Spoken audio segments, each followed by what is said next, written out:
Not everyone expected Benjamin Pavard to play such a central role during the first months at his new club Bayern Munich. The young Frenchman joined the German champions from VfB Stuttgart in this summer for a reported fee of £31 million. In the first 11 Bundesliga games this season, Pavard was in every single minute on the pitch. It's the same for all 4 games of the group stage of the Champions League and the 2 DFB Cup fixtures against Cottbus and Bochum.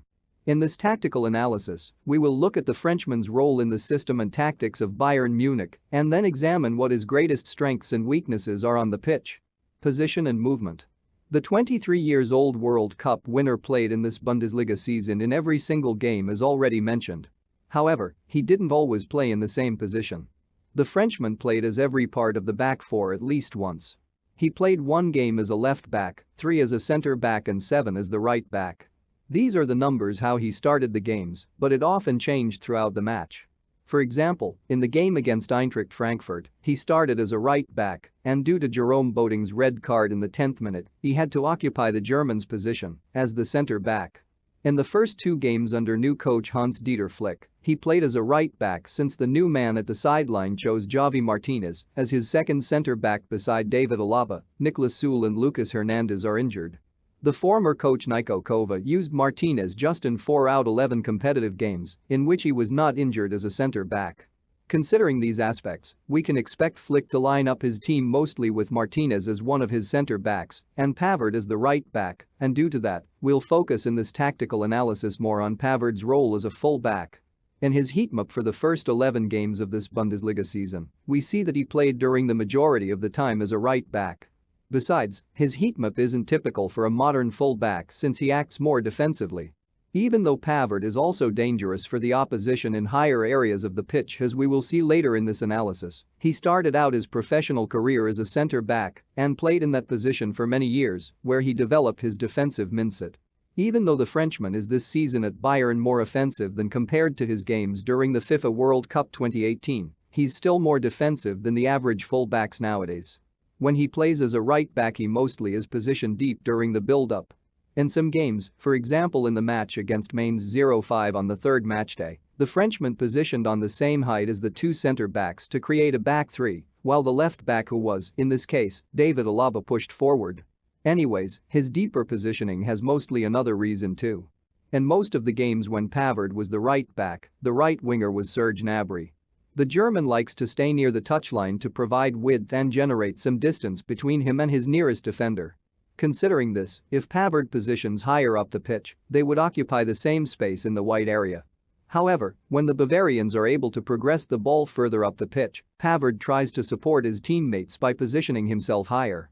In these situations, he still seems to be a bit careful and he doesn't position in the highest line, but he looks for free spaces where he can easily receive the ball. This can be seen in the image as he stays deeper to create distance between him and the opposing full-back. In light of this, he's a simple passing option for Kingsley Coman. Defensive abilities. The Frenchman isn't a defender whose greatest strengths are standing or sliding tackles. Additionally, he's not as fast as an average full-back is nowadays, but he's still among the best defenders of the German Bundesliga at the age of 23. So how come? His 2 greatest strengths when we talk about his defending are clearly his positioning and his anticipation. His positioning when the opposition is in possession of the ball is most of the time perfect, and besides that, you permanently can see him communicating with his nearest centre-back, the winger before him and the central midfielders to have the ideal positioning. Not just he alone, but the structure and formation of the whole squad. This combined with his understanding of the game and his anticipation makes it logical that one of his greatest defensive abilities is clearly the intercepting of passes. This also gets visible in his stats since he makes on average 4.69 interceptions per game, while he has just 3.12 successful defensive duels per 90 minutes. For the interceptions, he has the 3rd best value of all Bayern players, what speaks for him. In the image we can see a typical interception as Dortmund's left back Nico Schulz receives a pass from Axel Witsel. Thorgan Hazard starts a deep run to get a through pass behind the last line of the defense of Bayern. The French right back anticipates this movement and makes a step aside as Schulz tries to pass the ball down the touchline past Pavard. The Frenchman easily intercepts the pass to recover possession for the Bavarians. However, the 23-year-old isn't bad when it comes to defensive one-on-one situations, but just not as good as in intercepting passes. Maybe this will change in the upcoming years, since his technique of how he acts during defensive duels is already quite good. He always uses sidesteps to try to force the opponents to slow down their pace, and additionally in this body position, he can quickly react to the movement of the player against which he is in the duel. However, his timing doesn't seem to be always that perfect, but he'll surely work on that to become an even better player in the future. During the build-up, however, the French defender also uses his understanding of the game when his team is in possession. Logically, he doesn't play as many passes as Thiago Alcantara and is not as central for the build-up as Joshua Kimmich, but you still have to admit that quite a lot of attacks get started on Pavard's right side.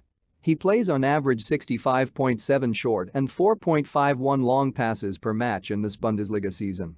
His long passes are mostly either long balls to Robert Lewandowski when he has no other option, or when he switches the side to find the opposing winger or full-back. Anyways, the numbers show that he mainly plays short passes. The interesting aspect about the way Pavard is acting during the build-up is how he always instantly moves into a new and free space as soon as he passes the ball. Of course, this is something that you expect from players since otherwise, a good ball circulation isn't possible, but you don't often see a player like the Frenchman who almost always does this movement. In the two images, we can see two examples for his runs as soon as he passed the ball. However, there is also something different which gets visible when you watch the young Frenchman during a game. As a full-back, he hasn't got that much passing options since he's positioned next to the sideline. Due to that, it's easy for the opposition to press in at him and cut off all passing options. When the opponents do so, Pavard often plays a lob pass down the touchline to the winger. These balls are hard to intercept for the opponent as we can see in the example. Dangerous in the final third. Anyways, the Frenchman is also important for his team when it is about creating goal-scoring chances and scoring goals. In the opening 11 Bundesliga games this season, he scored 2 goals and also assisted twice. These aren't bad stats for a defender.